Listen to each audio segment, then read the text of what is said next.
中国小型航空发动机的关键技术取得了突破，乌克兰又被美国玩惨了。各位网友，大家好，我是付前少。近日，由中国航发湖南动力机械研究所研发的航空发动机涡轮盘真空粉末锻造成型技术亮相。这种技术可用于生产中小型的航空发动机涡轮盘，加快国产中小型航空发动机的发展。为了提高国产中小型航空发动机的技术水平，研制出高性能、低成本的涡轮盘。中国航发湖南动力机械研究所将一种用于制备先进硬式合金和陶瓷材料的新技术，跨行业的用在了制造高强度的粉末涡轮盘。这种新技术不需要昂贵的设备，还可以将原来的多种工序大为简化，缩短工艺链条，进一步降低产品成本，缩短制造周期。一旦这个技术投入使用，将会让国产中小型的航空发动机涡轮盘的性能又向前迈进一步，从而突破国产中小型航空发动机的相关技术瓶颈，为发动机的升级换代扫清障碍。有消息说，国产米子山小推力发动机的瓶颈就在涡轮盘，它一度影响了研制进度。国产教练10教练机原计划配套闽山发动机，结果由于进度推迟，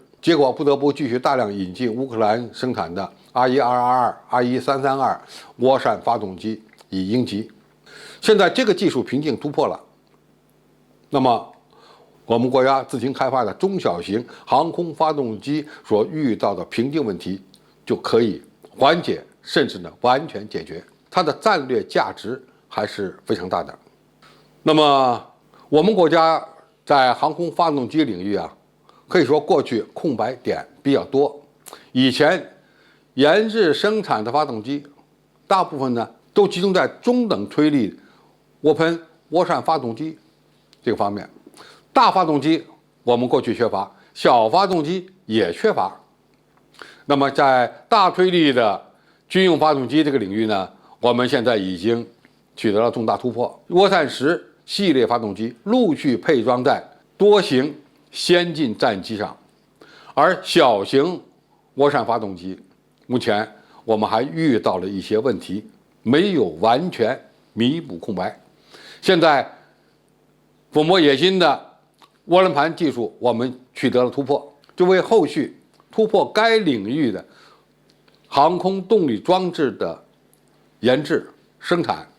创造了有利的条件，从而使我们的航空发动机谱系更加完整。可能很多网友更加关注的是大推力发动机的发展。其实大中小发动机在航空领域各有各的用途，缺一不可。小型航空发动机包括涡喷发动机、涡桨发动机、涡扇发动机，它们都有些什么样的作用呢？首先，它们可以为我们国家自行开发的先进高级教练机提供动力。一台发动机、2台发动机都能够成为教练机的动力系统。如果采用一台发动机，我们就可以开发出非常先进的基础教练机。那么采用2台呢？那么它们就可以成为高级教练机的动力装置。如果在这些小型的涡扇发动机的基础上，我们再配加力系统，那么就可以使这些高级教练机成为超音速的战斗机入门教练机，或者是伴随教练机来使用。当然，非加力型的小推力涡扇发动机也可以成为我们未来开发公务机、通用飞机奠定一定的动力基础。当然，它也有可能会成为我们一些隐身无人机的，或者是远程长航时无人机的动力装置。这些年来，中国在无人机领域取得了很大的发展，但是也有一个瓶颈问题，始终难以完全解决，那就是发动机。啊。当然，无人机采用的发动机呢，种类繁多啊，有活塞式发动机，有电动机，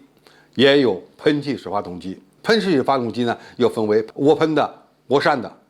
涡桨的等等。那么，只要我们在小推力的涡扇发动机这个领域取得突破，那么其他的问题呢就可以迎刃而解了。因为以它们为基础，我们可以开发出比较先进的涡桨发动机、涡轴发动机等等。过去我们由于在该领域投入不够，技术积累呢相对偏少，因此在小推力的涡扇发动机这个方面呢，我们取得的突破并不很大，结果受制于人了。比如说前几年，美国就破坏中企收购乌克兰马达西奇公司，而马达西奇公司是干什么的呢？它生产的 R1、R22系列的涡扇发动机，可以成为很多教练机的动力装置。美国政府很害怕我们在这个领域通过收购马达西奇公司获得先进小型航空发动机的生产技术。这个搅局可以说成功了，造成了我们中企向马达西奇公司投入的45亿美金打了水漂。当然，现在我们还在跟他打官司索赔。但是从这件事儿我们可以看出来，如果在航空发动机的技术领域，我们如果没有一定的技术积累，没有一定的技术突破，早晚还会受制于人。那么这次南方航空发动机厂在新技术领域取得了一定的突破，从而呢为我们自主研发中小推力航空发动机打下了一个很好的基础，开辟了一个很好的前景，从而为下一阶段推进我们国家通用飞机、高级教练机以及喷气式无人机的发展提供了很大的助力。好，今天的评述就到这里，谢谢大家收看，我们下期再见。